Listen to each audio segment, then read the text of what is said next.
Hello, আমি মুস্তাফিজুর নূর ইমরান। চরকি Flick জাহানে আমি শিহাব ক্যারেক্টারটা করছি।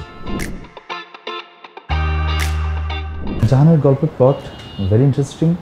একটা মেয়ে আমার মাইন্ড স্পেসে আসলে সে অনেক খুন করে। সে জানে না যে সে আসলে কোনটা রিয়েলিটিতে আর কোনটা হচ্ছে ইমাজিনেশনে।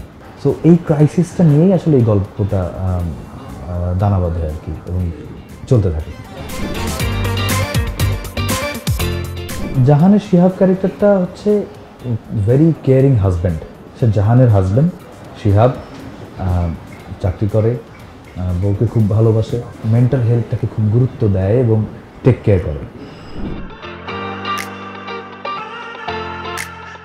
এই গল্পটা বেশ কয়েক বছর আগের গল্প, এবং এই গল্পটা যখন থেকে আসলে আমরা গল্পটা নিয়ে কাজ করতে শুরু করি, গল্পটার প্রতি এক ধরনের অদ্ভুত ভালো লাগা তখন থেকেই তৈরি হয়ে গিয়েছিল আসলে।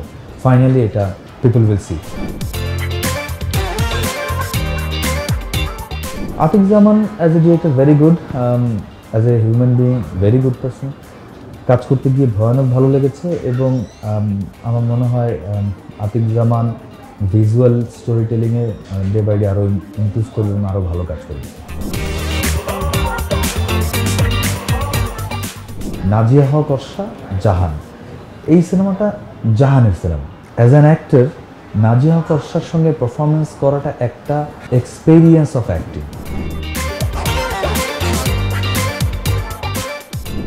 টেনে তো টেনের উপরে দেওয়া যায় না, সো 10 on 10। অ্যাজ এ ডিরেক্টরের যে গুণাবলী থাকা উচিত অবশ্যই সব কিছুকে মাথায় রেখে 9.5। আমার মনে হচ্ছে যে এই পারফরমেন্সটা করার জন্য আরও যতটুকু ইনভলভমেন্ট থাকা উচিত ছিল এই ক্যারেক্টারটার সঙ্গে, যেভাবে নাজিয়া হক অর্ষা জাহান ক্যারেক্টারটাকে ফ্রম ভেরি ডেপথ এক্সপ্লোর করতে পেরেছেন, আমার কাছে মনে হচ্ছে যে শিহাব ক্যারেক্টারটাকে আমি অতটা এক্সপ্লোর করতে পারিনি। সেইটা হয়তো বা এক ধরনের ডিসস্যাটিসফ্যাকশনের জন্ম দিয়েছে, যার কারণে আমার মনে হয় যে শিহাব হিসেবে নিজেকে আমি 4 to 5 এর মধ্যেই রাখতে চাই, বেশি।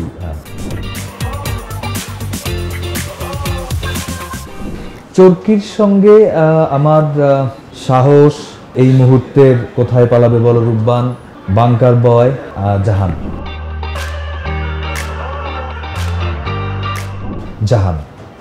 জাহান ক্যারেক্টারটা মনোযোগ দিয়ে দেখবে যে দর্শক, সেই দর্শক এখানে এই জাহানের লুপে পড়ে যেতে বাধ্য হবে, এটা আমার বিশ্বাস। ধরেন আপনি রাস্তায় যাচ্ছেন এবং প্রচণ্ড হর্ন বাজাচ্ছে কেউ, এবং এই হর্নটা আপনি বিরক্ত হচ্ছেন, আপনি হয়তো বা কিছু বলছেন না, কিন্তু আপনি মনে মনে কিন্তু ওই যে এতবার হর্ন বাজাচ্ছে তাকে কিন্তু একবার আপনি ওই মাঝে মনে হয় কিন্তু বের করে সামনে দাঁড় করায় যদি হর্নটা তার কানের কাছে বাজানো যায় তাহলে কেমন হয়। প্রত্যেক মানুষের ভিতরেই বোধহয় একটা ওইরকম এই খুনি বান্দাটা থাকে আর কি। চরকি সাবস্ক্রাইব করুন, দেখে ফেলুন চরকি ফ্লিক জাহান।